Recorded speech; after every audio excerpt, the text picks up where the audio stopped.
Many years ago, on a narrow stretch of the sea where the jungle meets the sea, there stood a small fishing village called Narubali. It was a quiet place where life moved with the tides. The people lived simple lives, minding nets, smoking fish, and praying for the calm waters. But on the farthest edge of the village, where the land gave away to the jagged rocks and deep waves, lived a woman named Maria. No one remembered when Maria had arrived. She had no family, no visitors, and she rarely spoke. Her skin was the color of the weathered driftwood, and her eyes were like storm clouds, heavy with memories. The villagers whispered that she was not entirely human. She had once walked into the sea and returned many years later. They kept murmuring she was chained, they said, and she had fallen in love with something from the deep, a man, a spirit, a creature.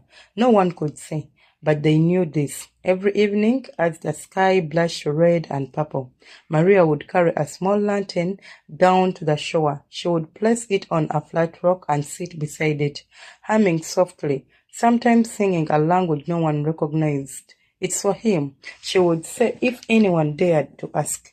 He still swims below.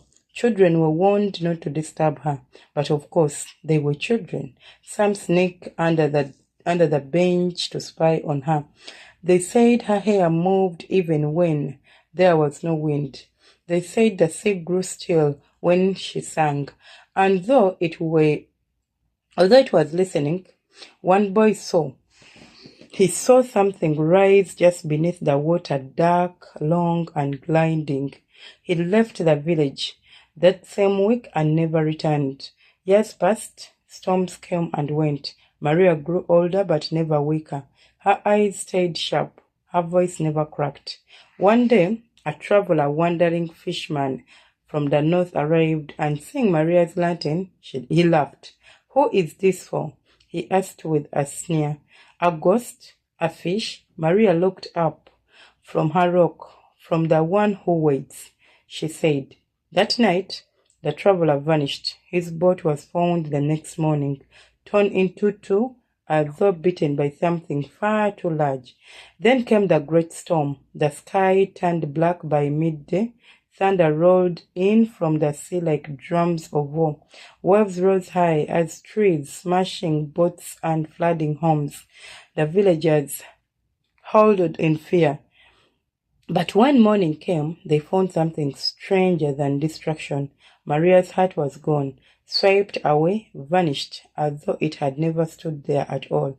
But on the same rock where she had left it for decades, her lantern remained, still burning, untouched by the storm. From that day on, every year on the night of the great storm's anniversary, the sea returned the lantern to the same rock. Some years it floated in with the tide glowing dimly. Other times it simply appeared overnight. It never rested, never cracked, the flame never died. The villagers stopped fearing the sea, but they never walked that stretch of the shore again.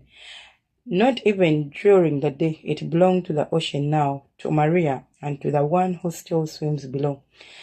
They say if you go there on a windless night, you can still hear her voice, and sometimes you can still hear her voice humming from under the waves, and sometimes the sea hums back.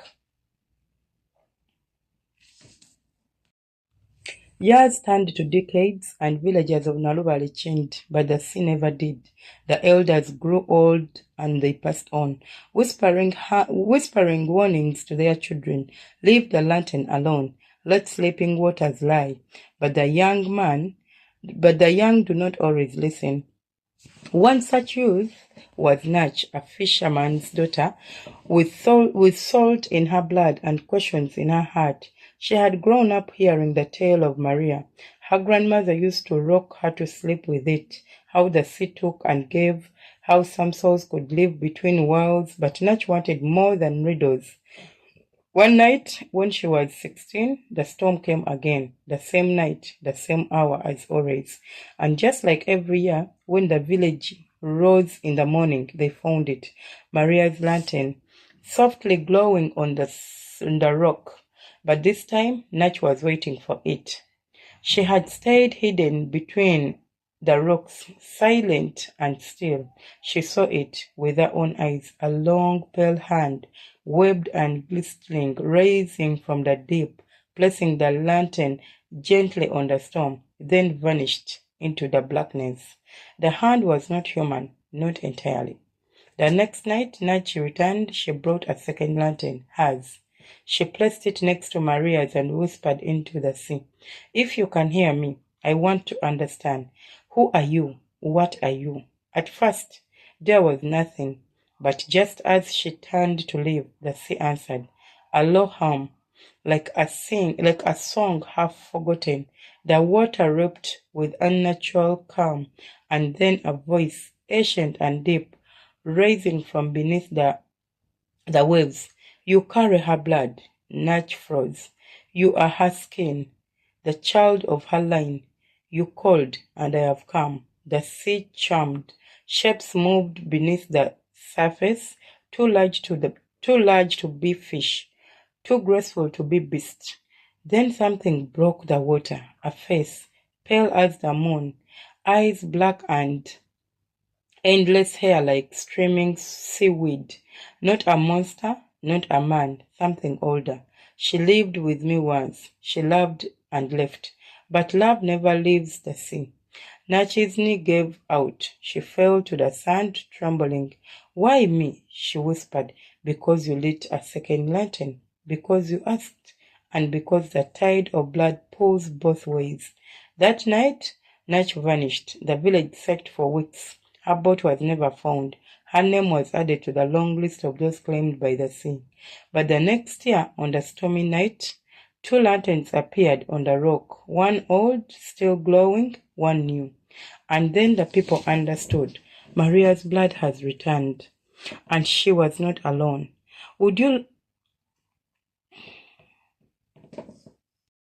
They think I'm gone. They light candles for me. They lay flowers at the shore. They speak my name softly, as if louder voices might stir whatever took me. But I'm not lost. I'm becoming. At first the sea was cold, not like water, like memory, like loneliness. You do not understand until it wraps around your bones. He laid me down, not with hands, with song. It ached into my skull, not through my ears, but through my blood, and I followed. Past the cold teeth and shipwreck bones, past fish with eyes like lanterns, down where the sun forgets how to shine, down into the hall of draught. There the walls are built of sheepwood and well rib, woven with cloth, humming with tide magic, shells whispering in tongues older than language, mirrors made from scales reflect not your face, but your thoughts, your fears, your truth. He was waiting. His name? It has no words. It is more feeling than sound, deep, patient, and endless. "You are hers," he said. "You carry her soul, her silence, her spark." I asked him, "Why me?" He answered, "Because you listened. Because she lit the first lantern and you lit the second. That means you chose. Chose what? To stay or return? To breathe air and forget. To breathe water and remember." I thought of my village, my grandmother's lullabies, the taste of grilled tilapia, the warmth of the sea. Just before rain, I missed it all. But I also felt something here, a pull, a promise, a place that knew me before I was born. Maria's voice came to me, not as words, but as a memory, a smile, half sad, a song, half heard. I saw her arms around a creature of the deep. I saw her kiss salt from his lips. I saw her live, pregnant with longing. I saw myself. "You are not the first," the sea said, "but you may be the first to stay willingly." And I chose not out of fear, not out of magic, out of love, out of knowing. Above they said two lanterns now rest on the rock each year, but last storm night there were three. They will wonder, they will whisper, and one day someone else will listen, because the sea is never done. It waits, it remembers, and its children always come home. Now the village of Nalubali no longer sleeps easy. 3 lanterns now glow on the rock, 3 flames, 3 coals, and the sea is answering. At first it was a small things. The fish began swimming in patterns, circles, spirals, shapes that looked almost like eyes. Nets came back torn, not by rocks, but by teeth no one could recognize.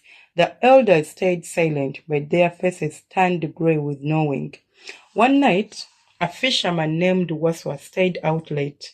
He had debts, and hunger is louder than fear. He cast his net beneath the full moon and sang to keep his courage. But the sea was still too silent. When he pulled his net, he found no fish, only a single silver scale. As long as his forearm, pulsing faintly with light. The next morning, Waswa could no longer speak. His mouth was full of seawater. Though he had not drowned, his eyes were silver now. He left the village that night, walking straight into the ocean.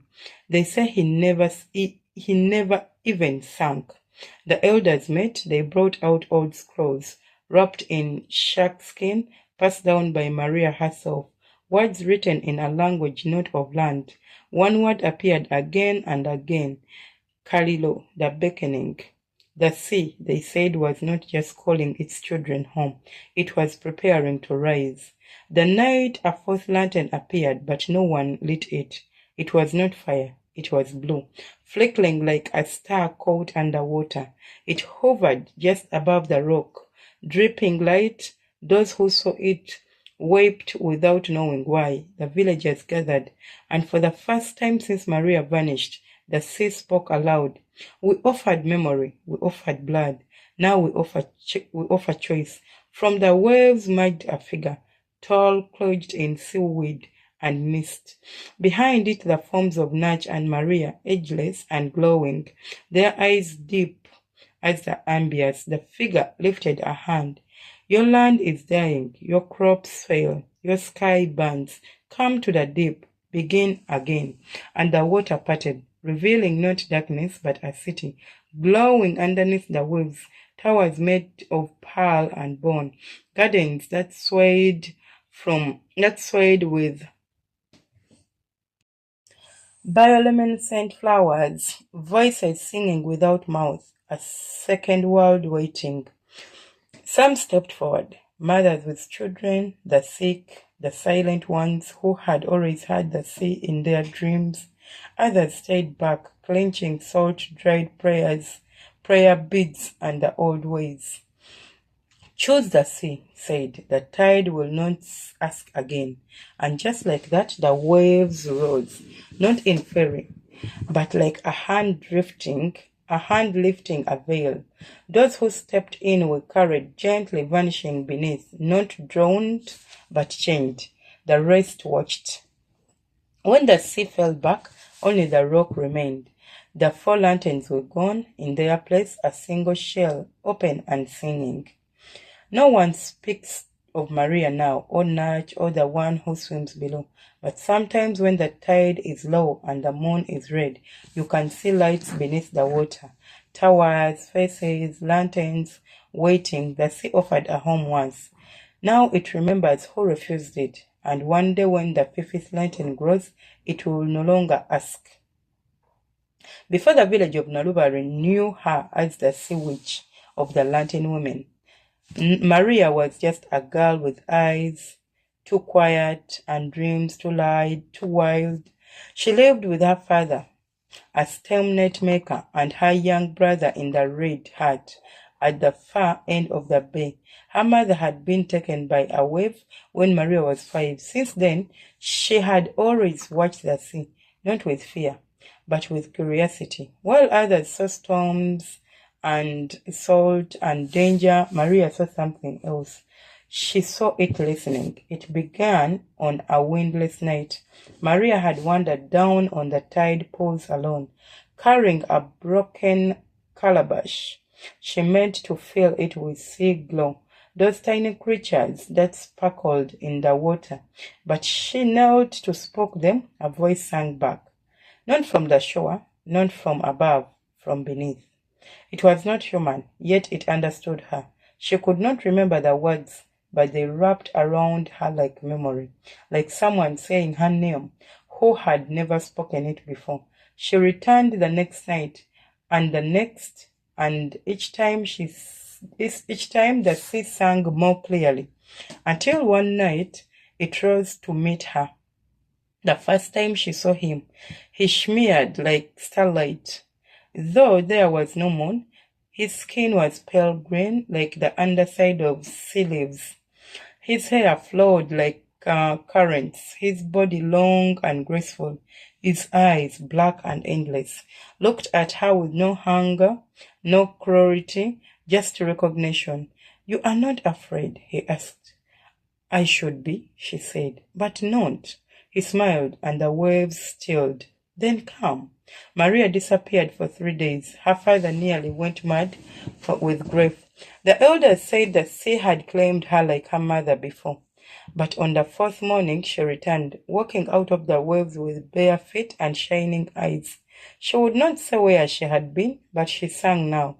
Songs no one had heard, songs that made the sea listen. For months she and the sea creature, who called himself Kalunyu, met in secret.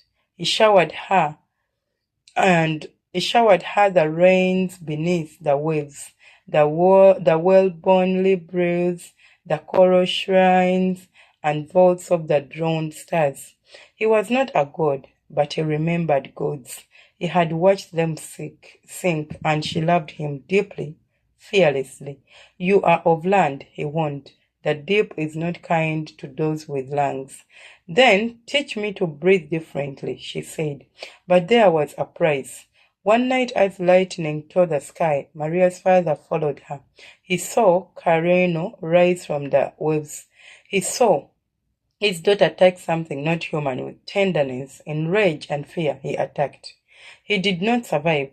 Careno vanished, and Maria, heartbroken and cast out by her people, built a hut near the rock where he once sang to her.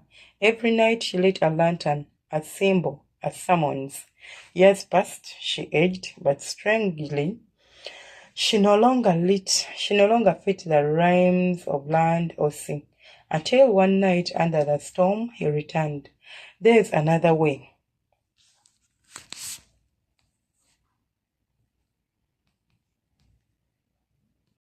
He said. "I'm ready," she whispered. She stepped into the waves, but this time she did not come back. Not for many years, not until a girl named Nudge lit a second lantern, and the sea stirred again. There are things older than time. Before men carved boats from trees, before fire was tamed, before names had meaning, there was the deep.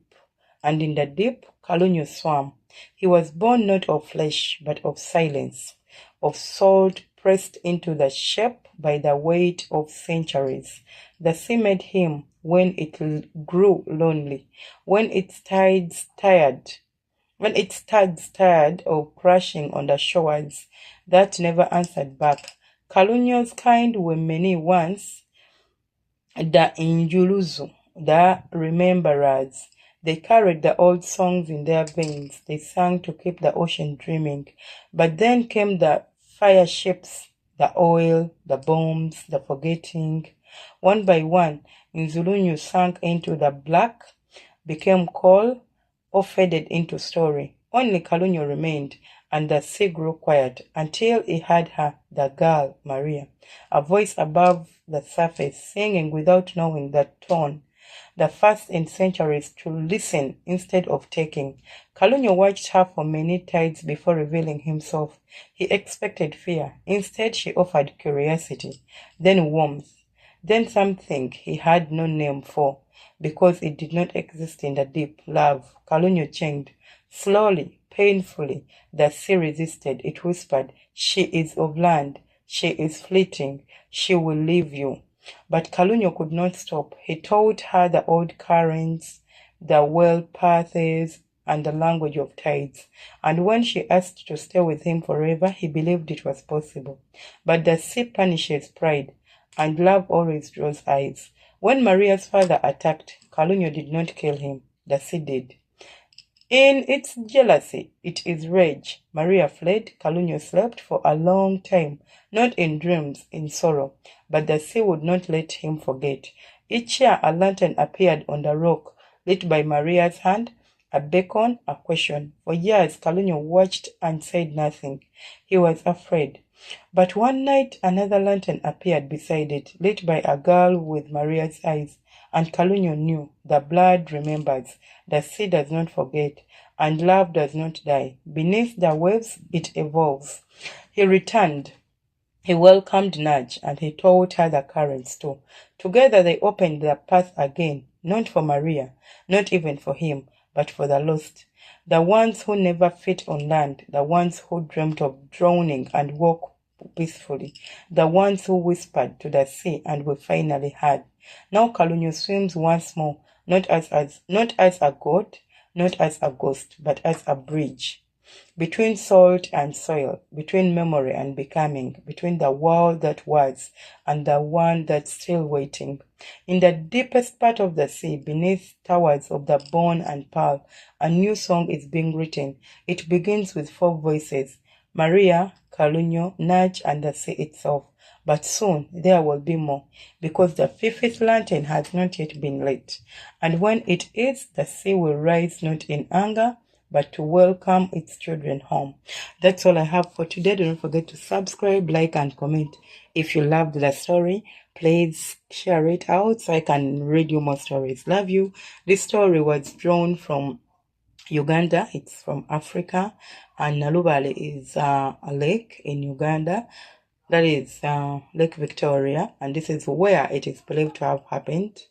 Back in the days. Love you. Stay blessed.